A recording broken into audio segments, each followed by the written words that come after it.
Rolling? Mm-hmm. Okay, so I had a request from my lovely wife to talk about Tourette's today.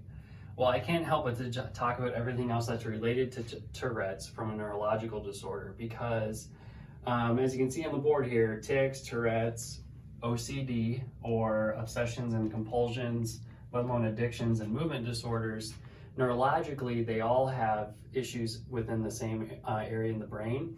It's just a matter of what networks are involved and exactly what's going on. So there's a lot of dork details behind all of that, so we won't worry about that too much.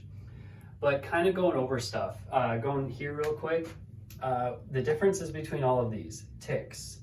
Tics are common in kids, they're common in adults as well, but tics have a component that is subconscious, so there is no compulsion. Someone doesn't feel like they have to move their shoulder if it's a tic. It's just happening on its own. Sometimes people don't even know that it's happening. So the difference between a tic and a compulsion is someone feels compelled to have to move their arm up or to twitch their head to the left.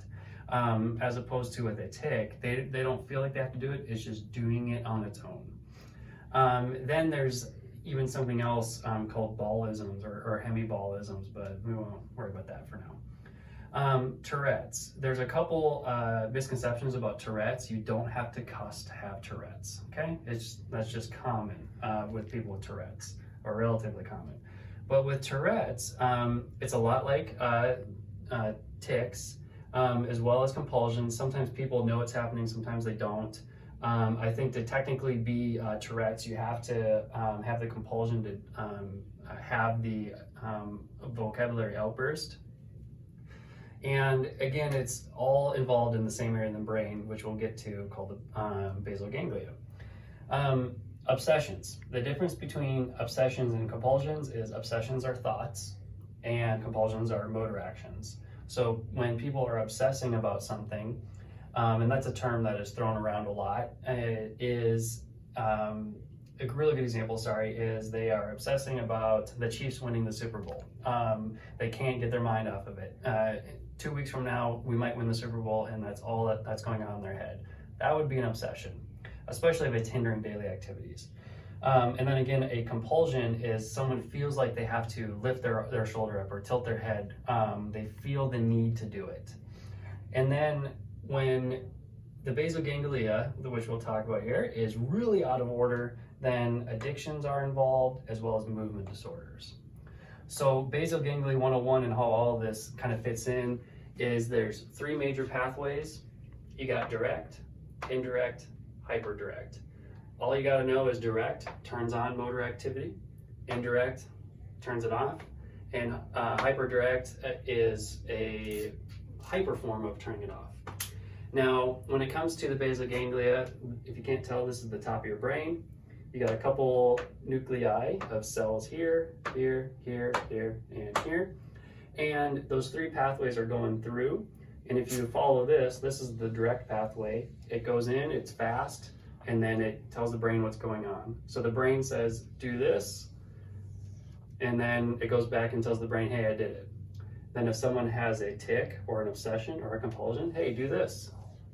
Okay, I did it. Hey, do it again. Okay, do it again. Again? Yeah, do it again. And that would be tics, Tourette's, obsessions, compulsions 101. Not enough? Do it again. And again. So that what's going on here is there isn't as much of this indirect pathway turning off motor activity. So the indirect pathway needs to come down, and it's not saying, oh, let's think about it, yeah, let's turn it off. Are you sure? Yeah, let's turn it off. Oh, come on down here, yep, turn off, we don't want all that. Okay, good. And now if this kicks in more, yeah, let's turn off the activity, then the person's not shrugging their shoulder, they're not tilting their head, they're not verbalizing out loud, they're not cussing, or they don't have a tic where their body's just moving and it's occurring for no reason at all. Then you got this hyperdirect guy here that's coming in and kind of ruling the roost and making sure that it's nice and smooth.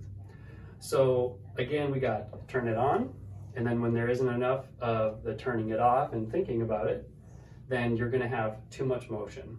And those are more of the common basal ganglia disorders, and specifically, as requested with Tourette's, we have too much of this on circuit, direct, not enough of the indirect or hyperdirect. And just the opposite of all of this are the direct pathway problems, which would be more Parkinsonian. Those are the people that are moving too slow. Not enough activity is going on. Hope that makes sense.